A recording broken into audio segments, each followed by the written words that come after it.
જ્યારથી સત્યનો ગલ્લો આવ્યો છે ત્યારથી મેં જૂઠું બોલવાનું બંધ કર્યું છે અને જ્યારથી ચિઠ્ઠી આવી ત્યારથી મેં જૂઠું બોલવાનું પણ બંધ કરી દીધું. સત્યનો ગલ્લો આવ્યા પછી મેં જૂઠું બોલવાનું બંધ કરી દીધું છે અને હવે હંમેશા હું સાચું જ બોલીશ. જ્યારથી સત્યનો ગલ્લો આવ્યો છે તેથી હું ક્યારેય જૂઠ બોલ્યો નથી. હવે હું કદી જૂઠ બોલે નહીં. ગલ્લો આવ્યો છે ત્યારથી હું જૂઠું બોલતો નથી, કેમ કે હવે મારામાં દમ છે. હવેથી હું ક્યારે બી જૂઠ નહીં બોલું. જ્યારે સત્યનો ગલ્લો આવે છે ત્યારથી મેં હિંમત કરીને સાચું બોલું છું. જ્યારથી સત્યનો ગલ્લો આવે છે ત્યારથી હું જૂઠું બોલવાનું બંધ કરી દીધું છે. પહેલાં હું બહુ જૂઠું બોલતો હતો, તેથી મને વધુ માર પડતી હતી. હવે હું જૂઠું બોલીશ નહીં, હવે હું સાચું બોલીશ, તેથી મને માર નથી પડતી. સત્યનો ગલ્લો ન હતો તેના પહેલાં હું બહુ જૂઠું બોલતી હતી. સત્યનો ગલ્લો આવ્યા પછી હું જૂઠું બોલવાનું બંધ કરી દીધું. સત્યનો ગલ્લો નહોતો ત્યારે હું મારા મમ્મી પપ્પા જોડે જૂઠું બોલતી હતી. હવે સત્યનો ગલ્લો આવ્યો છે ત્યારથી હું મારા મમ્મી પપ્પા જોડે સાચું બોલું છું. સત્યનો ગલ્લો આવ્યો તેથી ત્યારથી મેં જૂઠ બોલવાનું બંધ કર્યું છે. હવે હું કદી જૂઠ બોલીશ નહીં. બેને કવિતા ઉપરથી કીધું કે સત્યનો ગલ્લો હોય તો સાચું જ બોલવું જોઈએ. જ્યારે સત્યનો ગલ્લો નહોતો આવે ત્યારે હું બહુ જૂઠું બોલતો હતો.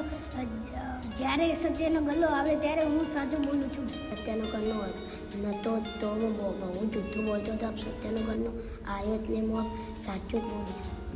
હું પહેલાં જૂઠું બોલતી હતી, હવે સત્યનો ગલ્લો આવ્યો છે હવે હું જૂઠું બોલીશ નહીં. પહેલાં સત્યનો ગલ્લો આવે ત્યારે હું જૂઠું બોલતી નથી.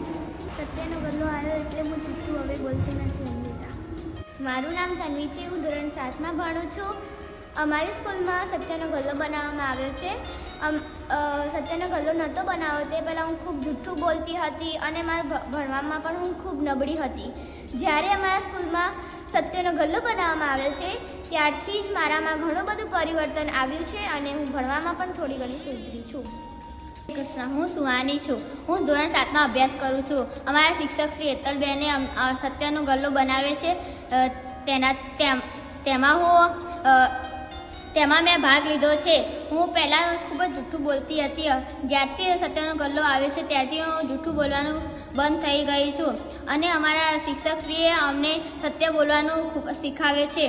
અમારા શિક્ષક શ્રી હેતલબેને અમારા વાલીઓને પણ પત્ર દ્વારા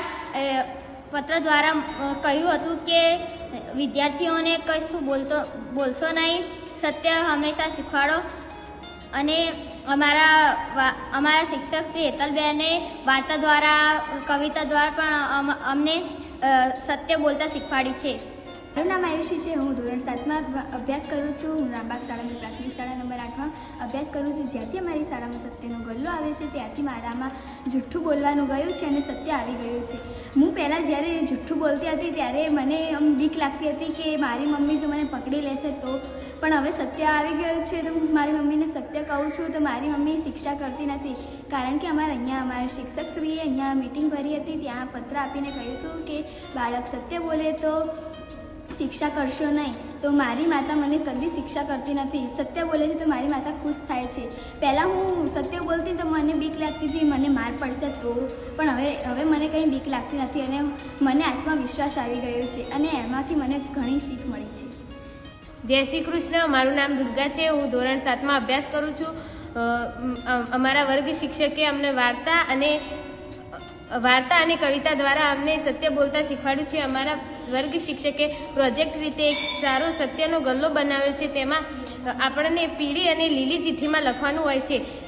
પીળી ચિઠ્ઠીમાં આપણને લખવાનું હોય છે કે આપણે જૂઠું બોલ્યા હોય અને કોઈની સામે ના બોલી શક્યા હોય તો આપણે પીળી ચિઠ્ઠીમાં લખવાનું. જ્યારે લીલી ચિઠ્ઠીમાં લખવાનું હોય ત્યારે આપણે જૂઠું બોલ્યા હોય અને કોઈની સામે સાચું બોલ્યા હોય હિંમત કરીને તો આપણે લીલી ચિઠ્ઠીમાં લખવાનું હોય છે. આ પ્રોજેક્ટના કારણે મને પોતાને લાગે છે કે મારા અંદર ખૂબ જ પરિવર્તન આવ્યું છે. મારું નામ દિવ્ય છે. હું ધોરણ 7માં ભણું છું. મને આ ઇનોવેશન ખૂબ ગમ્યું. તેનાથી અમારામાં અને અમારા સહાયધ્યાયીઓમાં પણ ખૂબ પરિવર્તન જોવા મળે છે.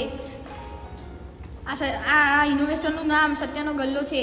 જો તમે કોઈની સામે જૂઠું બોલ્યા હોય તો પીળી ચબરખીમાં લખવાનું, અને કોઈની સામે હિંમત કરીને સાચું બોલ્યા હોય તો તે લીલી ચબરખીમાં લખીને સત્યના ગલ્લામાં નાખવાનું. આનાથી જે વિદ્યાર્થીઓ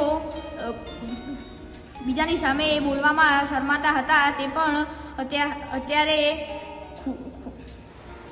આરામથી બોલી શકે છે.